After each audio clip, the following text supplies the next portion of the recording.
नमस्कार, आदाब, सत श्री अकाल। मैं हूं आपका maths mentor Rahul. Good morning, good afternoon, good evening, whenever you are enjoying this special feature of Magnet Brains, that is DPQ sessions। मैं हूं आपका मैथ्स मेंटर राहुल और आपको पता है हम लोग तैयारी कर रहे हैं हमारी राष्ट्रीय प्रतिभा खोज परीक्षा की, जिसका इंग्लिश में नाम है NTSC, national talent search examination. अब इस एग्जामिनेशन का जो मेन फंडा है, मतलब एग्जामिनेशन क्रैक करने का जो मेन डील है, वो सिर्फ इतनी सी है कि यदि आप परिश्रम प्रैक्टिस करेंगे तो पक्का आपका एग्जाम क्लियर हो जाएगा। और प्रैक्टिस कैसी कि ये नहीं कि सिर्फ आपने सवाल देख लिए, किसी ने सॉल्व कर दिया, आपने देख लिया और आपको आ गया। स्वयं से खुद की प्रैक्टिस करना, मतलब सेल्फ स्टडी नामक जो चीज होती है वो जितनी ज्यादा आप करेंगे उतनी ज्यादा आपके लिए अच्छी होती है। और इसी को ध्यान में रखते हुए हमने आपकी सेल्फ स्टडी में थोड़ा सा कंट्रीब्यूट करने का प्रयास किया है। वो है थ्रू हमारी DPQ शीट, जहां पे हम आपको एक शीट देते हैं, ज्यादा नहीं 8 से 10 सवाल होते हैं। आपका आधा घंटा लेंगी वो, पर आपका एक टॉपिक का पूरा रिवीजन हो जाएगा और आपको अच्छे अच्छे क्वेश्चन सॉल्व करने के लिए खुद से मिलेंगे। और हमने ये भी समझा कि इस चीज को करने के बाद, मतलब सिर्फ सवाल देना बड़ी बात नहीं है, कल को अगर हमारा कोई विद्यार्थी किसी सवाल में अटक जाता है तो उसकी मदद करना हमारी जिम्मेदारी है। उस जिम्मेदारी का पालन करते हुए हम यहाँ पे आपके लिए लाते हैं DPQ शीट के सॉल्यूशंस, ठीक है, जहां पे हर एक शीट के सॉल्यूशन आपको प्रोवाइड करते हैं। अब तक आपने जो फर्स्ट चैप्टर जो पढ़ा हमारा नंबर सिस्टम, उसमें आपने 10 DPQ शीट सॉल्व की, 10 के 10 सॉल्यूशन हमने आपको प्रोवाइड कराए हैं। ये हमारा DPQ शीट 1 है ऑफ द न्यू चैप्टर, जिसका नाम है बेसिक ऑपरेशन ऑन अर्थमेटिक, जिसको बहुत सी किताबों में बहुत से ज्ञानी पुरुष कहते हैं, ज्ञानी पुरुष या ज्ञानी महिला या फिर ज्ञानी व्यक्ति कहते हैं, इसको क्या कमर्शियल मैथमेटिक्स भी कहते हैं। तो काफी किताबों में काफी लोगों द्वारा इसको उस नाम से भी बुलाया जाता है। ये मूलतः कक्षा 7वीं 8वीं 9वीं में पढ़ा जाता है, परंतु किंतु जीवन में काफी आगे तक काम आता है। तो उसी संबंधित हमारी ये शीट है पहली, जिसमें हम करेंगे 8 सवालों का यहाँ पे समाधान, जो कि आपको पहले ही मिल चुकी है।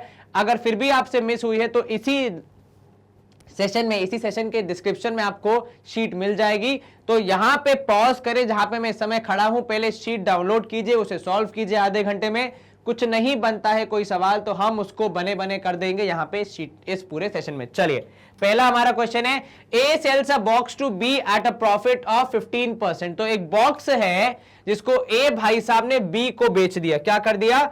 बी को बेच दिया है, ठीक है, कोई बात नहीं, बी को बेच दिया, अच्छी बात है, व्यापार करना हमारे लिए अच्छा होता है। एट प्रॉफिट ऑफ 15%, ठीक है।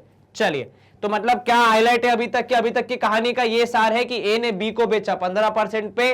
बी जो कि स्वयं एक व्यापारी है, उसने ए से लेके सी को बेच दिया। कितने रुपए में? रुपए की यहां संख्या दी है, 920 रुपए में बेच दिया। और उनको प्रॉफिट हुआ कितने का? 10% का। तो आपको बताना है कि ए की कॉस्ट प्राइस कितनी होगी। तो अगर मैं इस पूरे सवाल को, गणित के सवाल को इंग्लिश की जगह मैथमेटिक के फॉर्म में लिखूं तो भाई ए से गया बी कितने में? 15% में। फिर बी से गया सी कितने में? 10% में। तो भाई ये जो सेलिंग प्राइस है यहां पे वो है 1012। क्या यहां पे मैं कॉस्ट प्राइस निकाल सकता हूं? जी हां सर, बिल्कुल। सर कॉस्ट प्राइस कैसे निकालते हैं? तो भाई कॉस्ट प्राइस और सेलिंग प्राइस में कनेक्शन होता है। क्या सर? कॉस्ट प्राइस में जब प्रॉफिट जोड़ा जाता है तो आपको सेलिंग प्राइस मिलता है। तो कॉस्ट प्राइस है कितना सर? वो हमें पता करना है। मान लीजिए एक्स से हमारा प्रॉफिट है 10%, किसका सर? जो कॉस्ट प्राइस है उसी का। तो और उसके बाद आती है सेलिंग प्राइस, तो जो आने वाला है उसका हम कैसे निकाल लेंगे? परसेंटेज, ठीक है, जो है हमारे पास उसका ही निकालेंगे। तो x प्लस 10% ऑफ x मतलब 10/100 into x is equals to selling price, that is 1012। चलिए, यहां पे शून्य से शून्य कैंसल, एलसीएम लेंगे आप। 10x plus x upon 10 is equal to 1012। अब यहां पे आप सॉल्व करेंगे, 11x हो जाएगा 10120 के बराबर। ये कहां से आया सर? 10 डिवीजन में था, साइड चेंज करेगा तो मल्टीप्लीकेशन x की वैल्यू आ गई 10120 डिवाइड बाय 11। अब 11 9 जा होता है 99, बचेगा 2, 11 2 जा 20, तो 920 आपका हो गया कॉस्ट प्राइस। किसके लिए? बी के लिए है कॉस्ट प्राइस 920, ठीक है। बी के लिए कॉस्ट प्राइस 920 का क्या अर्थ है सर? इसका अर्थ है कि 920 रुपए में वो बी को मिली, ठीक है। 920 रुपए में वो बी को मिली, बी ने उस पर 10% प्रॉफिट जोड़ा और सी को बेच दिया। तो बी से सी की कहानी हो गई खत्म। हम आते हैं ए से बी की कहानी पे।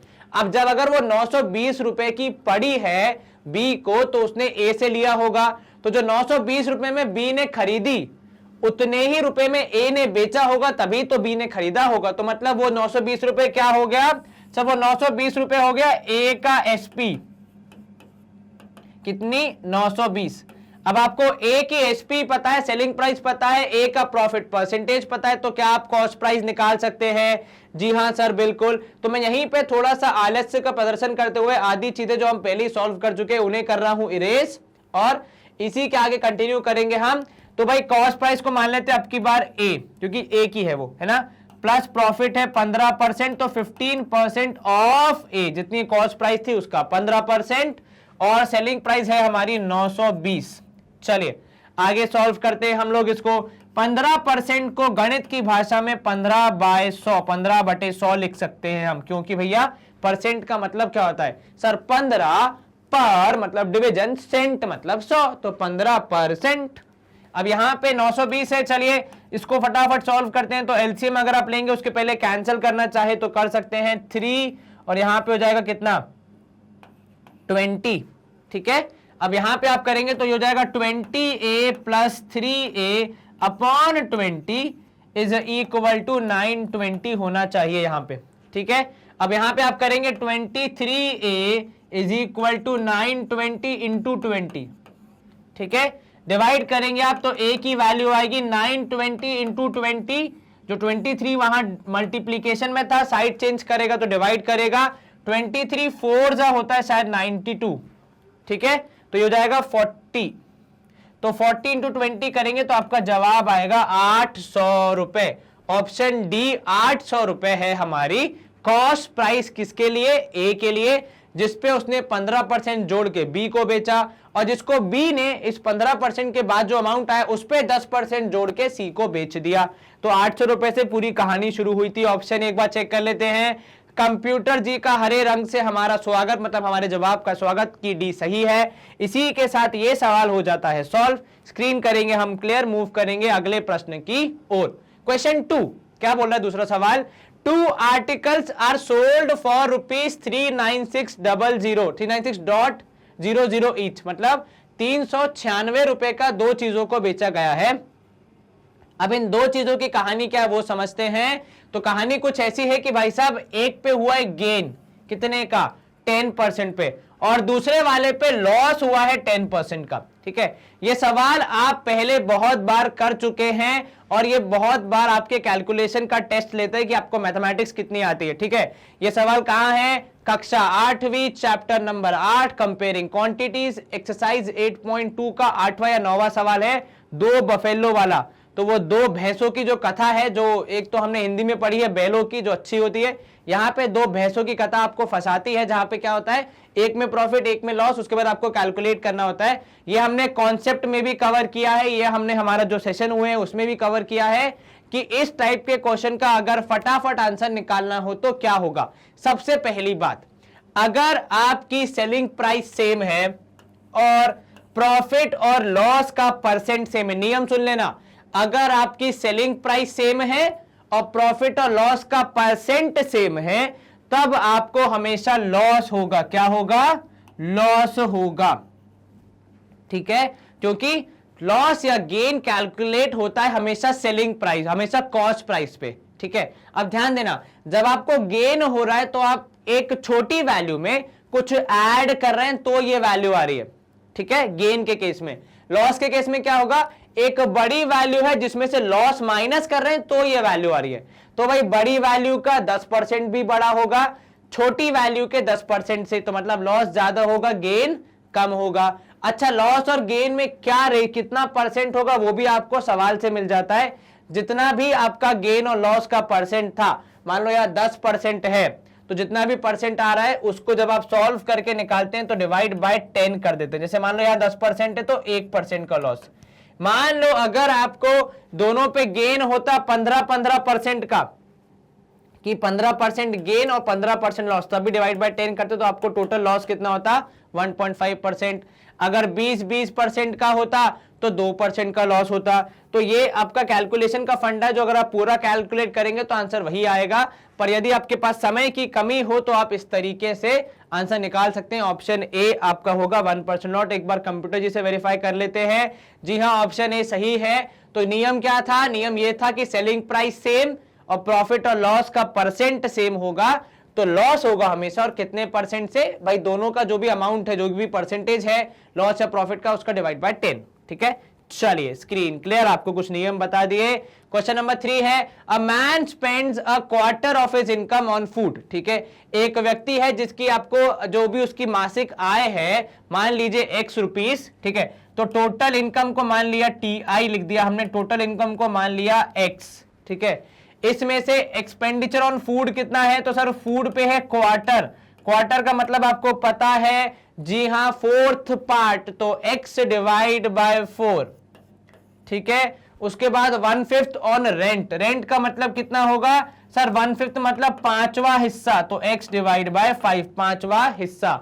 On rest of which is 231 on the other commodities, मतलब जितनी भी इनकम है उसमें से फूड और रेंट को हटा दिया तो जो बाकी बचा हुआ अमाउंट है 231 रुपए, जो बाकी चीजों पे इस्तेमाल होता है। तो भाई टोटल थी x, आपने पहले भाई फूड के लिए बिल पे किया तो x बाय 4, रेंट पे किया x बाय 5, इन दोनों को माइनस करने पे जो बचा 231 रुपए वो बाकी जगहों पे यूज हो रहा, तो आपने उसको हटा दिया। ठीक है, तो टोटल में से रेंट और फूड माइनस करने के बाद 231 बच रहा है, सिंपल भाषा में। चलिए अब आप क्या करेंगे, उसका सॉल्व करने के लिए एलसीएम आएगा 20, तो ये अपॉन 1 है, तो यहां पे करेंगे आप 20x minus 5x minus 4x whole divide by 20। चलिए इज इक्वल टू 231। ऊपर जब आप सॉल्व करेंगे एलसीएम लेने के बाद तो आपको मिलेगा 11x, ये इंटू 20 इंटू 5 इंटू 4 किया है मैंने। ठीक है, 11x बाय 20 इक्वल्स टू 231। ये 20 यहाँ अकेले डिवीजन में बोर हो रहा है, इसको साइड चेंज करके वहां भेजोगे तो मल्टीप्लाई हो जाएगा। 11 जो यहाँ अकेले वो उसके साथ है, वेरिएबल के साथ है, वो भी बोर हो जाएगा, तो उसको डिवाइड करने के लिए उस तरफ भेज देंगे। तो 231 इंटू 20 होल डिवाइड बाय 11। तो भाई 11 2 जा 22, कितना बचेगा सर? 11 बचेगा, तो 11 बन जा 11, तो आपका आंसर होगा 21 इंटू 20, जिसको जब आप मल्टीप्लाई करेंगे आपका जवाब आएगा 420 रुपए। कितना? ऑप्शन बी 420 रुपए आपका उत्तर होना चाहिए। क्या आपको यह समझ में आया? जी सर, कहीं कोई शंका मन में? नो सर, पहले एक बार आंसर चेक कर लेते हैं। ऑप्शन बी हरे रंग के डब्बे में आ चुका है, हमारे लिए हरियाली खुशहाली ला चुका है। Screen clear. अगला प्रश्न देख लेते हैं, सवाल क्रमांक 4 है हमारा। The cost of making an article is divided between material, labour and overheads. ठीक है, किसी चीज को बनाने के लिए आपको बहुत सारे चीजें चाहिए होती है। उदाहरण के तौर पे अगर आपको चाय बनानी है तो एक तपेली चाहिए, गैस चाहिए, पानी चाहिए, चाय चाहिए, शक्कर चाहिए, दूध चाहिए, है कि नहीं, अदरक चाहिए, अदरक कसने का वो जो मशीन होती है वो चाहिए। तो ऐसे ही यहाँ पे भी किसी एक चीज को बनाने के लिए थोड़ा मटेरियल चाहिए, कुछ लेबर चाहिए और ओवरहेड चाहिए। सर ओवरहेड का मतलब कुछ और ऊपर के एक्सपेंसेस, फॉर एग्जांपल चाय का मसाला ओवरहेड हो गया, मतलब जो चाय में डाला जाता है अलग से। इन रेशियो ऑफ 3:4:1, मतलब अगर आपको 3 रुपए का मटेरियल लगेगा तो 4 रुपए की लेबर लगेगी और 1 रुपए का ये सामान लगेगा ओवरहेड, तब जाके वो सामान बन पाएगा। ठीक है, if the cost of material is 22.5, ठीक है, तो मटेरियल पे 22.5 रुपए खर्च हो रहे हैं, आपको पूरा टोटल बताना है कितने में वो चीज बन रही है। ठीक है, अब यहां पे देखो 4 और 3 7 टोटल हो गया 8। ठीक है, किसी चीज का टोटल आपने मान लिया यहां पे x। ठीक है, तो भाई किसी चीज का 8वां जब 8 के बराबर है, जो उसका तीसरा हिस्सा कितना है 22.5 है, तो आपको यहां पे ये निकालना पड़ेगा कि टोटल कितना होगा। ठीक है, अब यहां पे मतलब अगर मैं मानूं तो कुछ इस तरीके से आप लिख सकते हैं कि x would be equal to कितना सर 22.5 है तीसरा हिस्सा, तो यहां पे x का 3/8, मतलब जो भी टोटल है उसका 3/8। सर ये कहां से आया? यहां से आया, देखिए कि भाई टोटल को माना आपने x, ठीक है, उसके आप जब 3 कितने करेंगे 8 हिस्से करेंगे, क्योंकि 8 चीजों में बट रहा है, और 8 में से 3 हिस्से कौन ले जा रहा है? 3 हिस्से ये मटेरियल की चीज ले जा रही है, जिसका वैल्यू कितना है? 22.5। तो आपने क्या निकाला? आपने रेशियो का यूज करके ये पता लगाया कि कैसे या x का कितना हिस्सा है मटेरियल के लिए। तो x टोटल पूरा है 8 का, उसमें से 3 हिस्से हैं मटेरियल, तो 3 हिस्से मटेरियल, पूरा है x 8, तो यहां पे 3/8 किए करेंगे तो 22.5 आएगा। तो x की वैल्यू आ जाएगी 22.5 इंटू 8 डिवाइड बाई 3। देखो कैंसिल हो रहा है क्या सर? 3 7 जा 21 और 3 5 जा 15, तो हो जाएगा x इक्वल टू कितना? 8 5 जा 40 सर, 0 यहां, 4 ऊपर, 7 8 जा 56 और 4 हो जाएगा 60। तो हमारे हिसाब से 60 रुपए की है वो चीज। एक बार दोबारा समझना क्या हुआ सर? एक चीज है जिसको बनाने में 3 तरह की चीजें लगती हैं। कौन सी? मटेरियल, लेबर और ओवरहेड्स। ठीक है, अब उन्होंने बोला कि भाई जो ये बनाने में कितने का मटेरियल लग रहा है? 22.5 रुपए का। ठीक है, अब आपने देखा कि टोटल बनाने में कितना हिस्सा लगता है, तो भाई 3 हिस्से मटेरियल, 4 हिस्से लेबर और 1 हिस्से ओवरहेड, तो 3 4 और 1, इनको जोड़ने पे कितना आ गया? 8। ठीक है, तो ये 8 क्या बता रहा है कि इन तीनों को जब मिलाएंगे तो 8 का हमारा सम बनेगा। अब ये 8 किसके बराबर है? पूरी कॉस्ट के बराबर है। उसका तीसरा हिस्सा कैसे निकालो? क्योंकि आपको मटेरियल की कॉस्ट निकालनी है, तो सर तीसरा हिस्सा निकालने के लिए पहले 8 हिस्से करेंगे, तो डिवाइड बाय 8, फिर इंटू 3 कर देंगे ताकि तीसरा हिस्सा निकाल पाए। ठीक है, ये समझ में आया? Yes sir. तो डिवाइड बाय 8 करके इंटू 3 किया हमने वहां पे, जिसको 3/8 लिखा है सीधे सीधे, और वो अमाउंट है 22.5, और वहां से फिर हमने x निकाला कितना? 60 रुपए आया।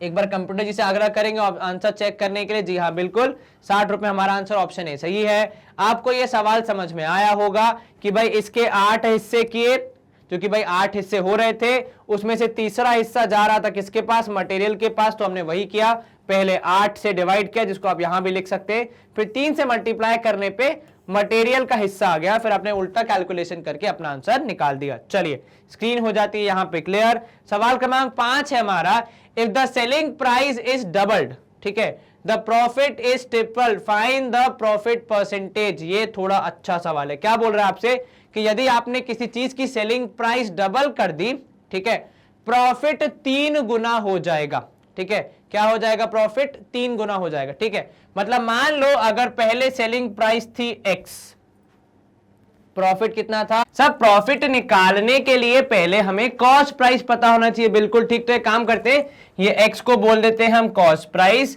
सेलिंग प्राइस को हम बोल देते हैं y। अब निकालते हैं प्रॉफिट। तो अब प्रॉफिट कैसे होगा? सब प्रॉफिट की परिभाषा है selling price minus cost price, तो मतलब y माइनस x। अब यहां देखना, नया केस में क्या हो रहा है सर? यदि सेलिंग प्राइस को डबल कर देंगे तो y का हो जाएगा 2y। कॉस्ट प्राइस में तो कोई चीज नहीं, क्योंकि सवाल में कहीं लिखा ही नहीं है कॉस्ट प्राइस को कुछ किया, तो कॉस्ट प्राइस हो गई x। अब अगर सिर्फ मुझे इतनी जानकारी है, क्या आप मुझे बता सकते हैं कि इन दोनों का उपयोग करके मैं प्रॉफिट निकाल सकता हूं क्या? यस सर, प्रॉफिट होगा सर 2y माइनस x। कैसे सर? प्रॉफिट निकालने का फॉर्मूला सिंपल है, selling price minus cost price, आपने वही अप्लाई किया है। अब यहां पे ध्यान दें, एक तरीका और है, क्योंकि यहां पे लिखा है कि द प्रॉफिट इज ट्रिपल, मतलब जो पहले हो रहा था उसका 3 गुना हो जाएगा। ठीक है, अब प्रॉफिट निकालने के 2 तरीके हैं, एक हमने निकाला selling price minus cost price, दूसरा सवाल में एक अलग से रिलेशन दिया था कि जो नया प्रॉफिट है वो पुराने वाले का 3 गुना है। अच्छा, दोनों हैं इसी नए वाले सिलसिले के बारे में, जो नया वाला ट्रांजैक्शन हो रहा है, तो क्या मैं बोल सकता हूं कि ये दोनों बराबर होंगे? क्या ये जानकारी काफी है? मैंने क्या बोला कि वो वाला जो प्रॉफिट आया, मतलब 3 गुना करने से वो, और जो यहां पे प्राइस डबल करने से आया, वो दोनों बराबर होंगे, क्योंकि दोनों सेम ही चीज के बारे में बात कर रहे हैं।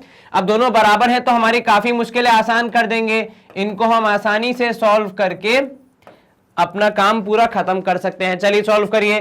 सर ये 3x इस तरफ आएगा तो पॉजिटिव, वहां पे था नेगेटिव, और ये 2y यहां पे था पॉजिटिव, साइड चेंज करेगा तो नेगेटिव। अब 3x माइनस x हो जाएगा 2x, 3y माइनस 2y हो जाएगा केवल y, तो 2x is equals to y के बराबर आएगा। अर्थात इसका क्या अर्थ है सर? इसका अर्थ यह है कि जो आपकी सेलिंग प्राइस है वो किसके बराबर है सर? वो है 2x के बराबर। तो मतलब आपका प्रॉफिट कितना, अगर आप यहां पे अप्लाई करेंगे तो सर 2x माइनस एक्स करने पे प्रॉफिट आएगा x।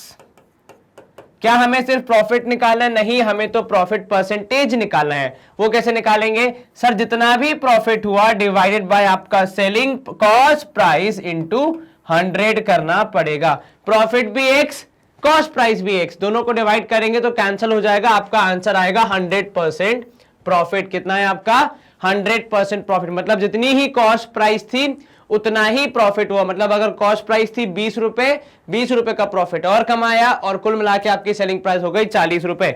ये था एक एग्जांपल। एक बार कंप्यूटर जी से आग्रह करेंगे कृपया हमें जवाब में वेरीफाई करने में हेल्प करें। उनका भी जवाब आया है ऑप्शन बी, मतलब हमने सवाल को सही सॉल्व किया है। हम करेंगे स्क्रीन को क्लियर और मूव करेंगे अगले प्रश्न की ओर। अब अगला प्रश्न ध्यान दें, if A B C D are proportional, इसका क्या अर्थ है सर? इसका अर्थ है कि एबीसीडी में कुछ कनेक्शन है प्रोपोर्शन के फॉर्म में, जो ये है कि a upon b would be equal to c upon d. ठीक है, तो जो जानकारी गिवन थी उसका उपयोग करके हमने आगे बढ़ने का प्रयास किया। इसको अगर मैं और ज्यादा सिंप्लीफाई करके लिखूं तो ये हो जाएगा A D equal to B C. कहो हाँ सर ये कैसे? सर क्रॉस मल्टीप्लाई हुआ AD इंटू BC। चलिए ये दोनों चीजें हमारे काम में आगे सवाल में आ सकती हैं। अब सवाल पढ़ेंगे आगे, मतलब मीन प्रपोर्शन बिटवीन। ठीक है सर, ये मीन प्रपोर्शन क्या होता है? देखो मीन प्रपोर्शन का मतलब होता है कि ए स्क्वायर प्लस सी स्क्वायर, ठीक है, और B square plus D square के बीच में एक वैल्यू है, ठीक है, जो कि दोनों से प्रपोर्शन में है। अर्थात अगर मान लो इस वैल्यू को मैं x मान रहा हूं तो मीन प्रपोर्शन का मतलब यह होता है कि ए square plus C square upon x would be in proportion with x upon b square plus D square.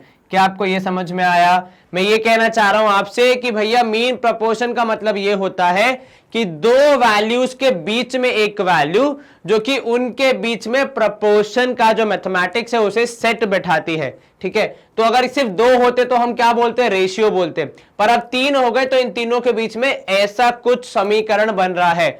उदाहरण के तौर पे यहां पे A square plus C square एक वैल्यू है, B square plus D square दूसरी वैल्यू है। मीन प्रपोर्शन बीच में आएगा जो कि इनके बीच में प्रपोर्शन को स्थापित करेगा, स्टैब्लिश करेगा। ठीक है, चलिए अब क्या करेंगे इसको, आपको ये जो अननोन क्वांटिटी है ये x, ये पता लगाना है सॉल्व करके। कैसे सर? सबसे पहले तो क्रॉस मल्टीप्लाई कर लेते, तो क्या मिलेगा आपको sir? A square plus C square में मल्टीप्लाई हो रहा है B square plus D square, और ये दोनों हो जाएगा x इंटू एक्स, मतलब एक्स स्क्वायर के बराबर। ठीक है, यस सर। अब इनको जब आप क्रॉस मल्टीप्लाई, ब्रैकेट को ओपन करके मल्टीप्लाई करेंगे तो A square B square plus A square D square plus C square B square plus C square D square, चलिए, is equal to x square. अब क्योंकि सबके पास स्क्वायर है तो मैं लिखने का तरीका थोड़ा चेंज कर रहा हूं। यहां पे लिख रहा हूं ए बी का स्क्वायर, यहां पे लिखा मैंने ए डी का स्क्वायर, यहां पे लिखा मैंने सी बी या बी सी का स्क्वायर, और लास्ट वाले में सी डी का स्क्वायर। अच्छा, इस पूरी स्क्रीन पे जरा अच्छे से देखो। ठीक है, क्या आपको कहीं पे AD और BC और दिख रहे हैं? यस सर, हमें वहां ऊपर दिख रहा है कि AD is equals to BC। अब इसको यूज कैसे करना है? सर इन दोनों में से किसी एक को इंटरचेंज कर दें, उससे आपका काम नहीं बनेगा। यहां पे थोड़ा सा स्मार्ट वर्क करना पड़ेगा। तो आप क्या करेंगे, आपने लिखा भाई AB का स्क्वायर, ठीक है, प्लस यहां पे मैं AD स्क्वायर को AD इंटू AD लिख रहा हूं, और यहां पे भी BC स्क्वायर को BC इंटू BC लिख रहा हूं, प्लस CD स्क्वायर। और क्यों लिख रहा हूं वो भी आगे आपको समझ में आएगा। ठीक है, is equals to x square. चलिए इसके बाद आप क्या करेंगे सर? इसके बाद AB square as it is, उसको हम कुछ नहीं कर रहे हैं, बिल्कुल ठीक। जो सेकेंड वाला उस पर ध्यान देना जरा। यहां पे क्या किया मैंने, देखो AD इंटू AD था, एक जैसे दो थे, AD के बराबर BC है, तो मैं उसको रिप्लेस कर रहा हूं किससे? किसी एक AD की जगह। तो एक AD की जगह आ गया BC, तो दो थे हमारे पास AD, एक की जगह BC आ गया और एक की जगह AD हमने रखा है ऐसा का ऐसा। दूसरे वाले में आपके पास दो BC हैं, तो आपने एक लेके आ गए आप AD, और दूसरा आपने BC एज इट इज रखा, प्लस यहां पे BD का square, if I am not wrong. ठीक है, और होल इक्वल टू किसका है? एक्स स्क्वायर के बराबर। अब यहां पे ध्यान दो क्या मिल रहा है आपको, सर ये मिल रहा है ए बी का स्क्वायर प्लस यहां पे आपको मिलेगा ए बी सी डी। भाई देखो चारों मल्टीप्लीकेशन में है तो सीक्वेंस इधर उधर हो सकता है। सिमिलरली यहां पे भी मिलेगा आपको सीक्वेंस अलग करके A B C D plus B D square, और ये सारे किसके बराबर है, ये एक्स स्क्वायर के बराबर। अभी मैं लिख नहीं रहा हूं क्योंकि जगह मेरे पास थोड़ी कम है। चलिए तो यहां मिला आपको ए बी का स्क्वायर प्लस ये देखो दो एक जैसे हैं तो 2 ए बी सी डी लिख दूं, ठीक है, plus B D square is equal to x square. अब यहां देखो a square plus 2ab plus b square, तो यहां आपको क्या मिल जाएगा, आपको सिंप्लीफाइड वर्जन मिल जाएगा A B plus C D के होल स्क्वायर का, which is equal to x square. ठीक है, अब क्योंकि दोनों जगह पे स्क्वायर है तो वो दोनों कैंसिल हो गए, एक्स की वैल्यू आपको मिल गई A B plus C D. तो ये जो पूरी मेहनत हम कर रहे थे ये किसके लिए कर रहे थे हम, सर ये पूरी मेहनत हम कर रहे थे केवल इस बात के लिए कि हम कौन किसके बराबर आएगा। ठीक है, ये रुको सी डी स्क्वायर है, ये भी सी डी स्क्वायर है। ठीक है, यहां भी आप इसको लिखेंगे सी डी स्क्वायर। चलिए, तो ये जो पूरी मेहनत आप कर रहे थे वो किस लिए कर रहे थे कि आप एक्स की वैल्यू पता लगा पाए। तो यहां पे हमने जितना भी हार्डवर्क किया वो स्क्वायर से स्क्वायर को कैंसिल करने के लिए किया, वरना रूट आ जाता जो कि हमारे किसी काम का नहीं रहता। तो हमारे हिसाब से आंसर होगा option C A B plus C D. क्या आपको ये समझ में आया?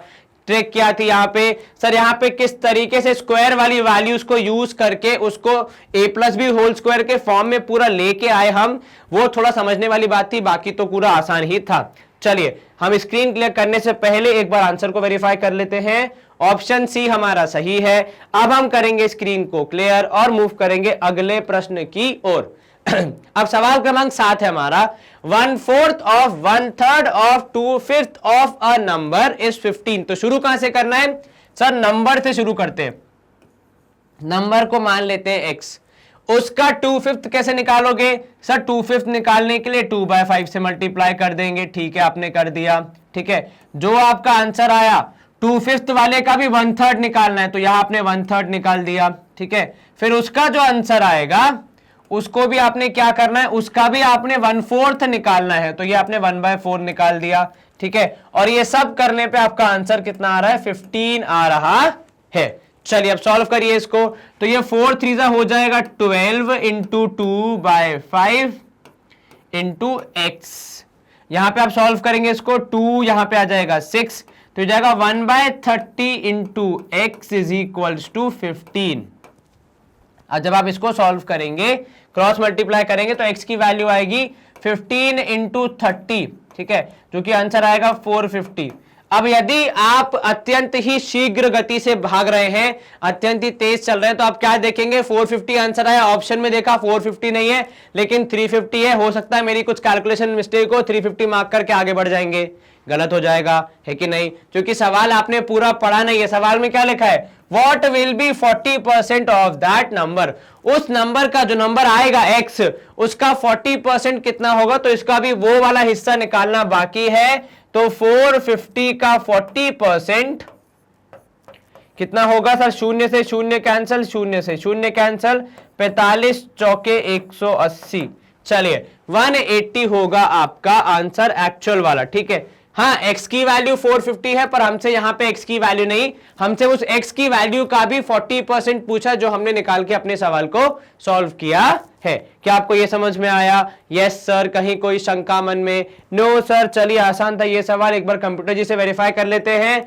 उनका आंसर भी आया ऑप्शन डी, मतलब हमने सही सॉल्व किया है। बधाई हो आप सभी को। चलिए अच्छा सवाल, सवाल क्रमांक 8, 20 man can clean 2 kilometre of log in 120 days. ठीक है, तो हम जरा इसका टेबल बनाते हैं कि किसके बारे में क्या दिया। भाई मैन कितने हैं, डेज कितने, मैन कितने और डिस्टेंस कितना, मतलब लॉन का साइज कितना है और डेज कितना है। ठीक है, अब यहां ध्यान दो, कितने लोग हैं, 20 लोग हैं।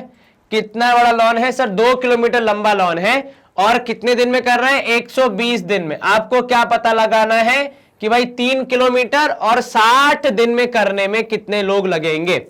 ठीक है, कितने किलोमीटर, 3 किलोमीटर और 60 लोग। अब पहले यहां ध्यान दो, यदि 2 किलोमीटर लॉन 120 दिन में होता है तो क्या आप मुझे बता सकते हैं 1 किलोमीटर लॉन कितने दिन में होगा।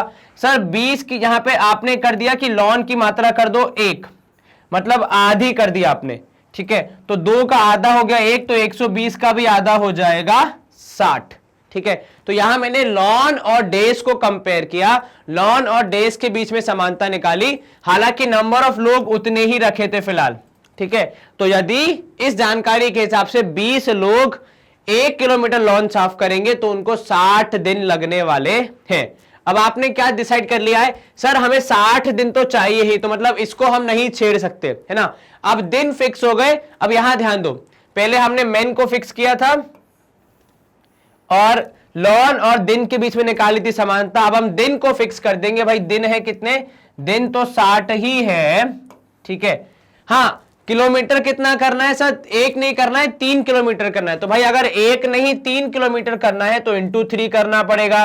अब जब आपने डिस्टेंस 3 गुना कर दिया तो आपको व्यक्तियों की संख्या भी कितनी करनी पड़ेगी, 3 गुना, क्योंकि भाई वही व्यक्ति काम कर रहा है और दिन भी तय है, आप 60 दिन से आगे नहीं जा सकते। तो आप क्या करोगे भाई, डिस्टेंस ज्यादा करने के लिए या फिर सफाई ज्यादा करने के लिए ज्यादा लोगों को लेके आओगे। तो आपने 3 किया इंटू 120, सॉरी 20 इंटू 3 करोगे 60, 1 इंटू 3 करोगे 3, और नंबर ऑफ लोग आपने फिक्स कर रखे थे 60, नंबर ऑफ डेज आपने फिक्स कर रखे थे 60, तो वो चेंज नहीं होगा। तो 60 लोग 3 किलोमीटर लॉन 60 दिन में कंप्लीट करेंगे, ठीक है। क्या आपको यह समझ में आया? Yes sir. एक बार कंप्यूटर जी से पूछ लेते हैं, उनका आंसर क्या आया, ऑप्शन डी।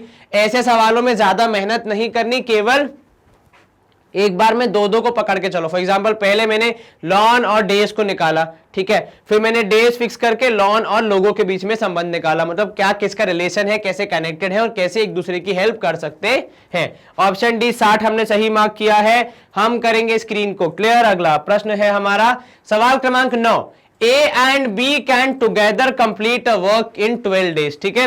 तो क्या दिया भाई, पहले सेंटेंस का मतलब क्या है कि सर A और B मिला के, ठीक है, ब्रैकेट में रख रहा हूं मैं, A और B मिला के कितने दिन में कर रहे हैं, 12 दिन में, ठीक है। A अकेले कितने दिन में कर रहा है सर, 20 दिन में।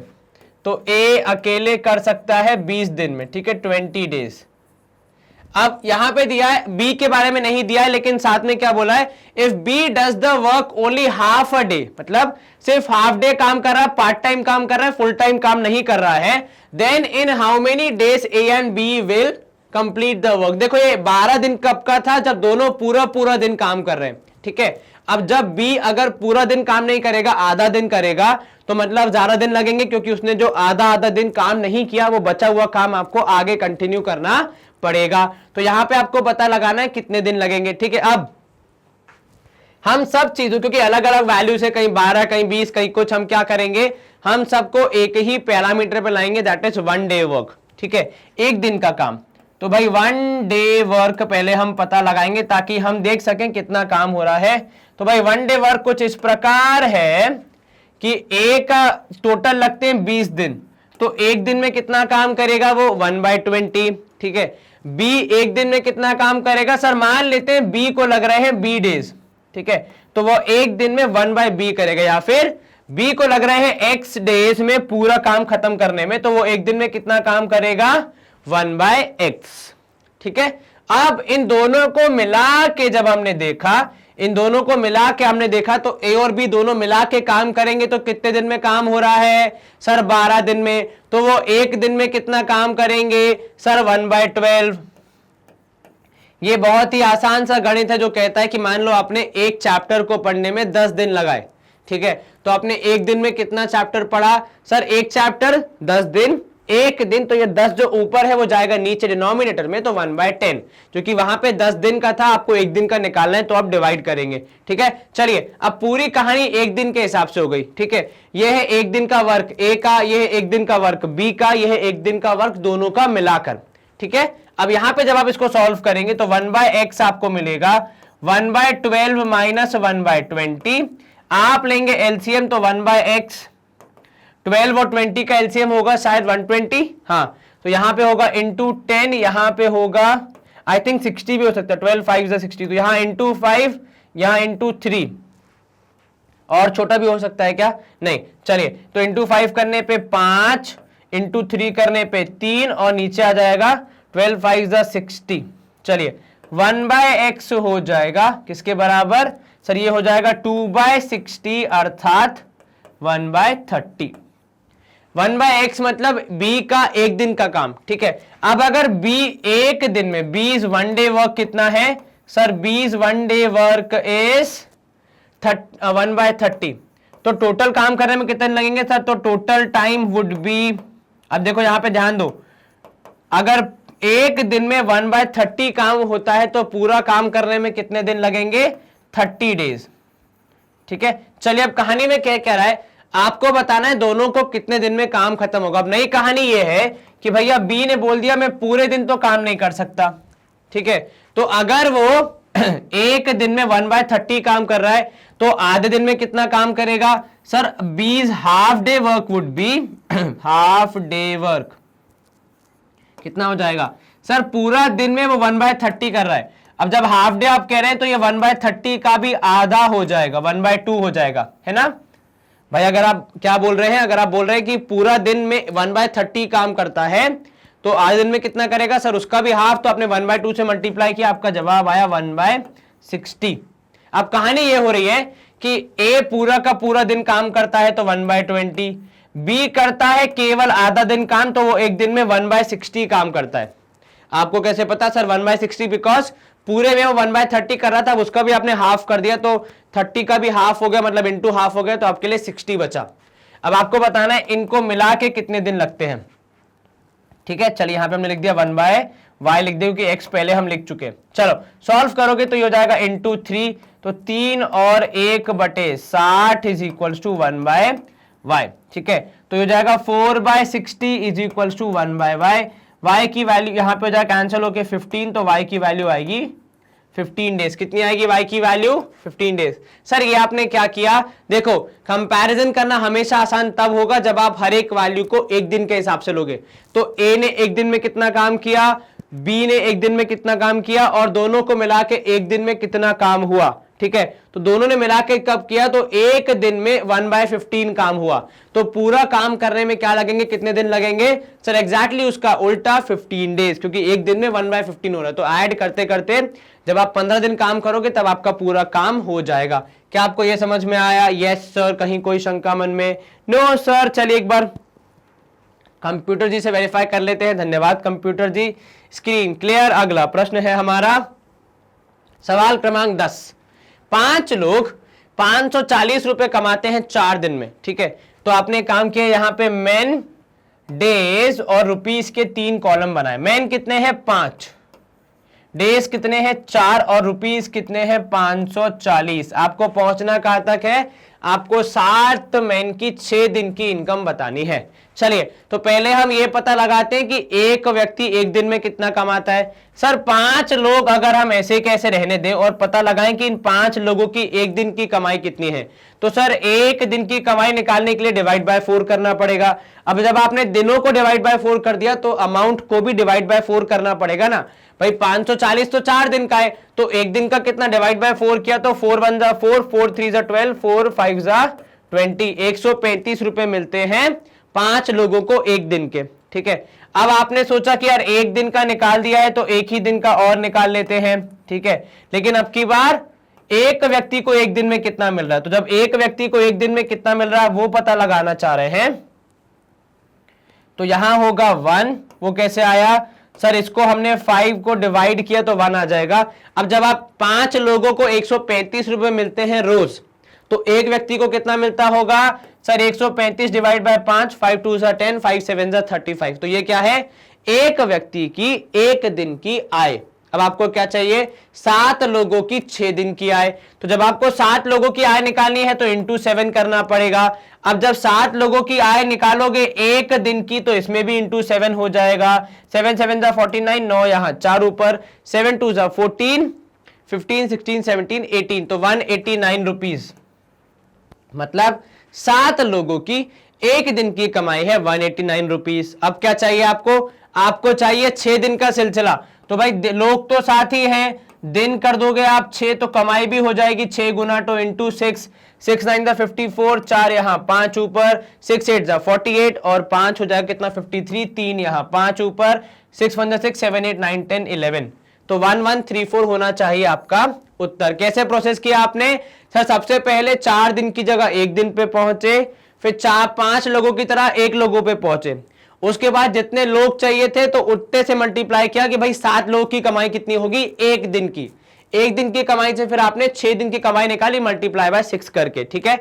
चलिए, तो आपका उत्तर होगा 1134 ऑप्शन बी, ठीक है। अब क्योंकि यहां पे 3 चीजें हैं तो जब भी आप मल्टीप्लाई करते तो किसी एक को कांस्टेंट मान लेते, मतलब जैसे यहां पे हमने नंबर ऑफ पीपल कांस्टेंट माने थे, यहां पे हमने नंबर ऑफ डेज फिक्स माने थे, फिर यहां पे हमने पहले लोगों को बढ़ाया तो दिन फिक्स किया, फिर जब दिन को बढ़ाया तो लोग फिक्स हो चुके थे, कुछ इस तरीके से आपने सॉल्व किया। कंप्यूटर जी से आग्रह है कृपया हमारा जवाब वेरीफाई कर दे। 1134 कंप्यूटर जी का भी आंसर है। हम करेंगे स्क्रीन को क्लियर और आगे बढ़ेंगे हमारे अगले पड़ाव की तरफ।